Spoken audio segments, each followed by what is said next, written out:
Le projet comporte un pan que je vais appeler l'autonomie de ce magazine. L'autonomie par rapport à ce qu'est normalement un journal municipal. Quand je suis arrivé, on avait donc un journal municipal qui s'appelait Les Nouvelles de Grenoble. Et comme vous pouvez le voir, la couleur dominante était l'absence de couleur, puisque le blanc n'est pas une couleur comme le noir. Et les rubricages avaient une bande de couleurs, mais le reste était très... on utilisait beaucoup quelque chose, et là je vais faire un petit aparté, qui sont des photos. À Grenoble, nous avons une particularité, c'est d'avoir un service photo très bien achalandé. On a surtout un très bon traitement, non seulement de la photo en tant que prise de photographie, mais aussi, avec Nathalie qui est ici présente, de la gestion de la photo et de la base photo. On a aujourd'hui plus de 700 000 photos. Là, on a 700 000 photos auxquelles on peut accéder.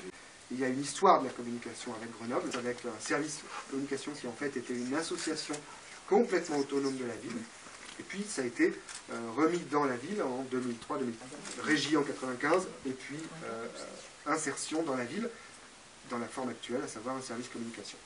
Comment est-ce qu'on rénove le lien, la communication, le lien entre des habitants, et pas seulement des citoyens, mais aussi des habitants, des gens et des usagers, et une municipalité, une mairie, une nouvelle équipe municipale qui est donc arrivée, comme vous n'ignorez pas, en mars, avec une étiquette écolo-citoyenne. Et comment est-ce qu'on rénove le lien? Première chose, il y avait nécessité de savoir ce que les gens pensaient.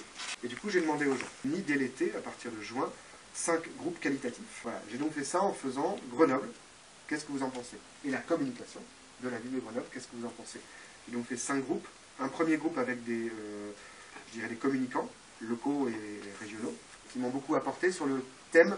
Voilà, nous, notre œil de communicant, on a l'impression que la ville de Grenoble, elle a plutôt axé là-dessus, sa communication, elle a manqué ça.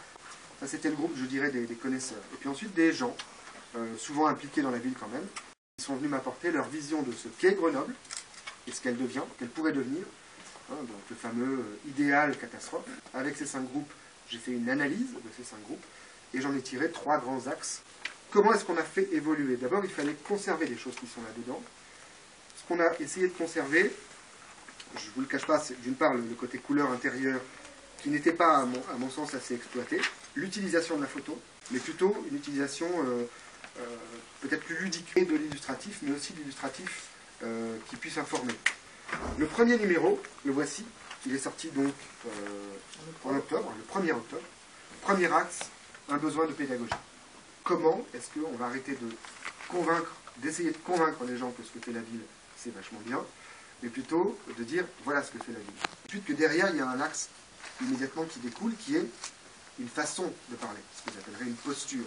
La posture de ce journal, très clairement, est de devenir, c'était un journal d'information de la ville, d'accord, les nouvelles de Grenoble, et c'est devenu Gremag, le magazine de la ville. La posture de ce journal, c'est d'être un lieu où on est capable de se tenir au courant de ce qui se passe dans la ville et surtout de comprendre. Nous avons un problème en termes d'information. Nous le savons tous, journalistes, communicants, depuis des années. Nous sommes multiconnectés. Les Nouvelles de Grenoble étaient pas un mauvais titre, mais un peu long, auquel les gens s'étaient habitués. Et donc, on s'est posé la question et finalement, on a décidé de l'appeler Greux. Puis, j'ai proposé de l'appeler Gremag. Greux, pourquoi? Pour une raison très simple. Moi, depuis que je suis arrivé à Grenoble, personne au téléphone ne dit je suis à Grenoble.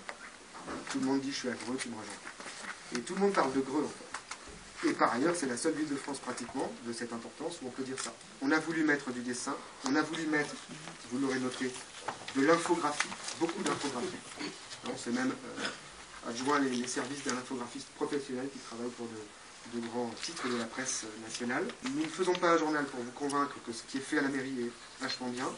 Nous faisons un magazine pour essayer de vous faire comprendre des choses dont les autres parlent. Et du coup, si on gagne ce pari, ça veut dire que dans 1 an, dans 2 ans, dans 3 ans, les gens prendront Gremag, ils les chercheront, en magazine et sur Internet, c'est gremag.fr. Et le bimédia, c'est pour nous très important. D'abord parce que nous voulons rester bimestriels, et donc il y a un rendez-vous dans la boîte à lettres, et puis un rendez-vous permanent sur le site Internet. Et là, c'est ce que j'appellerais le côté le plus innovant peut-être, qu'on souhaiterait mettre dans ce projet, c'est de faire en sorte d'inventer de nouvelles formes de communication. Si on ne le fait pas à Grenoble, je ne vois pas quelles sont les autres villes en France qui peuvent se le permettre au jour d'aujourd'hui. j'ai pris mon embauche comme directeur de communication comme une façon de dire, puisqu'il n'est pas un DIRCOM habituel, il va forcément nous avoir des idées bizarres. Gremag, le projet Gremag, mais aussi les panneaux de publicité, mais aussi l'embauche de quelqu'un comme Isabelle, tout ça c'est un peu comment est-ce qu'on va pouvoir innover le plus possible.